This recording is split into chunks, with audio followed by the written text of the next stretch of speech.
যার মাথায় মমতার হাত সে খায় জেলের ভাত। আজকে যে আহসানের কথাতে হয়তো কিছু পুলিশ উঠা বসা করছে, সেই আহসান সাহেবের উদ্দেশ্যে বলছি, শিবু উত্তমদের অবস্থা দেখুন। আপনাদেরই মতো হতো, পুলিশের কাছে গেলে পুলিশ বলতো শিবু উত্তমের কাছে যাও, সমস্যার সমাধান হয়ে যাবে। আর আজকে দেখুন এই পুলিশই কিন্তু শিবু উত্তমের ঘাড় ধরে জেলের ভাত খাওয়াচ্ছে। তাও আহসান সাহেবদের বলছি, যারা আছেন শুধরে যান, রাজনীতির মতো করুন। আপনার বসকে কিন্তু অলরেডি সিবিআই নোটিশ পাঠিয়ে দিয়েছে, এটা মাথায় রাখবেন। বস যদি, আর একটা জিনিস আপনাদের বলে রাখি, যার মাথায় মমতার হাত সে খায়, এটা জোরে বলুন, যার মাথায় মমতার হাত সে খায় জেলের ভাত। আমি এতদিন পর্যন্ত চিৎকার করেছি, লড়াই করে গিয়েছি, আমার একটু কনফিডেন্সটা লো ছিল, আপনাদের ধরতে দিইনি, কিন্তু এখন বলছি আমার কনফিডেন্স ফুল হাই আছে। ও বেটা জেলের ভাত খাবেই খাবে, কারণ ও দিদি বলে দিয়েছে, এতদিন কাছে টানেনি। যাকে বলতো তুই বোম্বা দিস দূরে রাখতো, তাকে দেখে কি বলছে, আমার থেকে ওকে বেশি বিশ্বাস করি। মানে বুঝতে পারছেন, ওই অনুব্রত মণ্ডল ও দিদির খুব স্নেহধন্য ছিল। পার্থ চ্যাটার্জি কথাই কথাই দিদির স্নেহধন্য ছিল। কারণ আমি একটা কথা বললি না বলে থাকতে পারছি না। আমি একটা বাড়িতে ইনভাইটেশন ছিল, আমিও ছিলাম, তখন আমি রাজনীতিতে ছিলাম না, পার্থবাবুও ছিল, অনেক রাজনৈতিক নেতারাও ছিল, আমি অরাজনৈতিক হিসাবে আমি একাই ছিলাম। তো আমি বসে যত মন্ত্রী ভালো করে দেখছিলাম, দেখি বারবার মুহূর্তে ফোন করছে, হ্যাঁ দিদি এই হচ্ছে, দিদি সেই হচ্ছে। পার্থবাবু করছিল, আমি দেখেছিলাম। সেই পার্থবাবুর মাথায় এমন হাত রেখেছে আজকে জেলের ভাত খেতে হচ্ছে। তো ওই এর কথা যদি ভেবে কেউ মনে করে দাদা আছে আমাকে পাম দিচ্ছে, আমি আইন হাতে তুলে নিই, আমি একটা কথা বলে যাই, সন্দেশখালীর বেতাজ বাদশাহ, মুকুটবিহীন বাদশাহ নিজেকে যে দাবি করত, সে এখন কিন্তু জেলের ভাত খাচ্ছে। আমি সতর্ক করে যাচ্ছি, আমি কারণ একটু বলে দিয়ে যাই, শুধু আমাকে কিন্তু জাতীয় পতাকা তুলতে দেওয়া হয়নি। যার নামে মামলা আছে, জাতীয় সঙ্গীত মাঝপথে বন্ধ করে দিয়েছে, আমি কিন্তু তাদের নামে সব একটা করে ঠুকে রেখেছি। সময় আসবে তাদেরকে কিন্তু ছাড়বো না। ভাবছে ধমকে চমকে মিথ্যা কেস দিয়ে কে নিজেরা আগুন লাগিয়ে দিয়ে আমাদের ছেলেদের নামে কেস দেবেন, পুলিশকে দিয়ে দৌড় কাটাবেন। আপনাদের উদ্দেশ্যে আমার বার্তা, দেখুন নওশাদ সিদ্দিকী 42 দিন জেল খেটে নিয়েছে, আমার ভালোবাসার মানুষেরা 420 দিন হাসি মুখে জেল খেটে নেবে। অসুবিধা হবে নাকি ভাই কারো? তাহলে আমাদের জেল পুলিশের ভয় দেখালে হবে। আর আমি কলকাতা পুলিশের কাছে অনুরোধ করব, আপনাদের সুনাম আপনারা বজায় রাখবেন। এই দুর্নীতিগ্রস্ত নেতাদের পাল্লায় পড়ে আপনাদের সুনামকে নষ্ট করবেন না। কারণ একটু শুধু বৈশাড়াই ভুলে দিচ্ছি, নওশাদ সিদ্দিকী কিন্তু সবাই সমীহ করে চলে, এটা মাথায় রাখবেন। নওশাদ সিদ্দিকীকে কিন্তু সবাই সমীহ করে চলে, কখন কোথায় কে ঠুকে যাবে তখন কিন্তু বিপদ হয়ে যাবে। কে কোন পদে আছে কিন্তু এটা মাথায় রাখবে। অনেকে অনেক কথা বলবে, ভয় দেখাচ্ছে, আইএসএফের কর্মীদের বাড়িতে গিয়ে চমকাচ্ছে, ধমকাচ্ছে, এই মিথ্যা কেসের কথা বলছে। আমি একটা কথা বলে রাখি আপনাদের, শুধু এইখান থেকে বেশি দূর নয়, সন্দেশখালী চলে যান। এখান থেকে গেলে কতটা লাগবে? এখান থেকে বেশি লাগবে না। আজকে যে আহসানের কথাতে হয়তো কিছু পুলিশ উঠা বসা করছে, সেই আহসান সাহেবের উদ্দেশ্যে বলছি, শিবু উত্তমদের অবস্থা দেখুন। আপনাদেরই মতো হতো, পুলিশের কাছে গেলে পুলিশ বলতো শিবু উত্তমের কাছে যাও, সমস্যার সমাধান হয়ে যাবে। আর আজকে দেখুন এই পুলিশই কিন্তু শিবু উত্তমের ঘাড় ধরে জেলের ভাত খাওয়াচ্ছে। আজকে সত্যিকারের কথা, নূর আলম ভাইয়ের যে লড়াকু মানসিকতা, আমি স্যালুট জানাই। আপনারা হয়তো জানেন উনি সব কথা বলেনি, শুধু জ্বর নয়, আজকে ডাক্তার ওনাকে হসপিটালে ভর্তি হতে বলছিলেন, ওনার একাধিকবার বমি হয়েছে, তারপরেও কিন্তু উনি বাড়িতে বসে থাকেননি। উনি অসুস্থ শরীর নিয়ে ছুটে এসেছে। ভাঙড়ের সাথে যে অন্যায় হচ্ছে, ভাঙড়ের মানুষের সহ যাদবপুরের মানুষের সাথে যে তৃণমূল বিজেপি যেভাবে লুট করছে, এর হাত থেকে যাদবপুরের মানুষকে মুক্তি দেওয়ার জন্য তিনি লড়াইয়ের ময়দানে আছেন।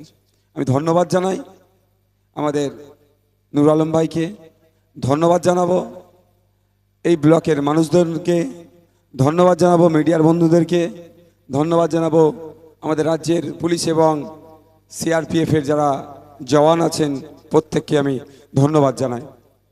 দেখুন আজকেই লাস্ট প্রচার, সন্ধ্যা 6টা পর্যন্ত প্রচারের সময়সীমা আছে।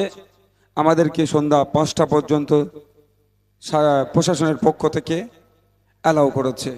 আমরা 4:59 ছেড়ে দেবো, কারণ আইনের ঊর্ধ্বে কেউ নয়।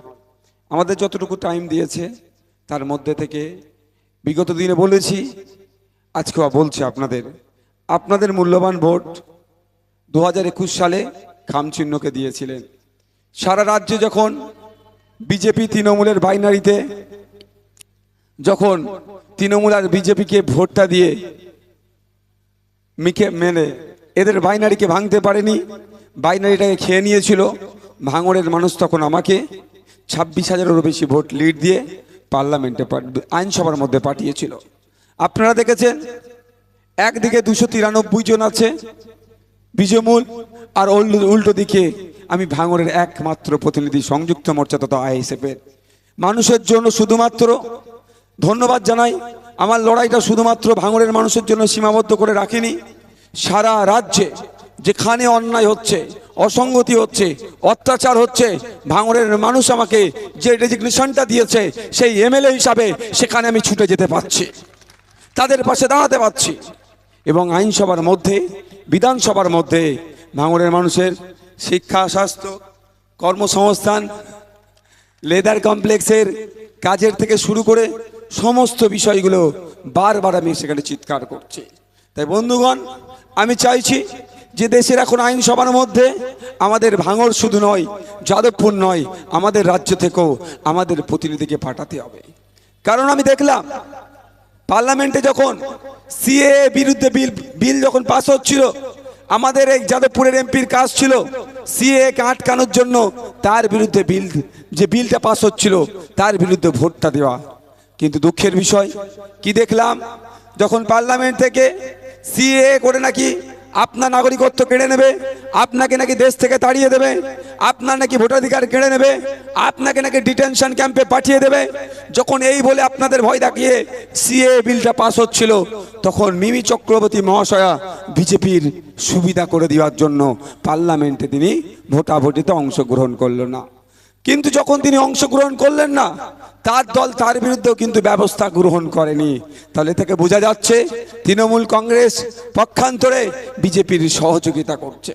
তাই বন্ধুগণ, আপনাদের বলবো, এই কাদা মাটিতে আপনাদের জন্য ঠিকমতো জায়গা দিতে পারেনি, তারপরও যেভাবে উপস্থিত হয়েছেন সত্যি আপনাদের কুর্নিশ জানাই।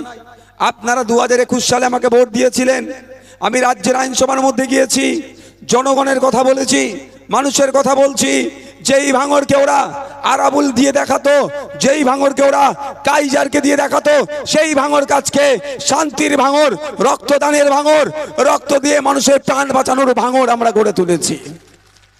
তাই বলবো, এই আওয়াজটা এটা শুধুমাত্র পশ্চিমবাংলাতে সীমাবদ্ধ রাখতে চাইছি না।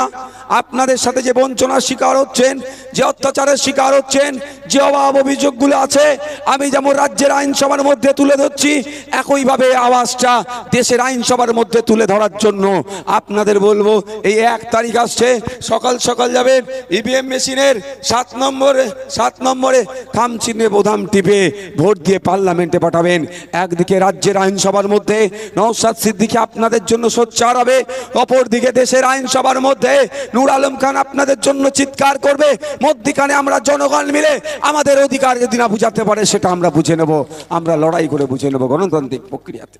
তাই বন্ধুগণ, আপনাদের বলবো, অনেকে অনেক কথা বলবে, ভয় দেখাচ্ছে আইএসএফের কর্মীদের বাড়ি বাড়িতে গিয়ে চমকাচ্ছে, ধমকাচ্ছে, এই মিথ্যা কেসের কথা বলছে। আমি একটা কথা বলে রাখি আপনাদের, শুধু এইখান থেকে বেশি দূর নয়, সন্দেশখালি চলে যান। এখান থেকে গেলে কতটা লাগবে? এখান থেকে বেশি লাগবে না। আজকে যে আহসানের কথাতে হয়তো কিছু পুলিশ উঠা বসা করছে, সেই আহসান সাহেবের উদ্দেশ্যে বলছি, শিবু উত্তমদের অবস্থা দেখুন, আপনাদেরই মতো হতো। পুলিশের কাছে গেলে পুলিশ বলতো শিবু উত্তমের কাছে যাও, সমস্যার সমাধান হয়ে যাবে।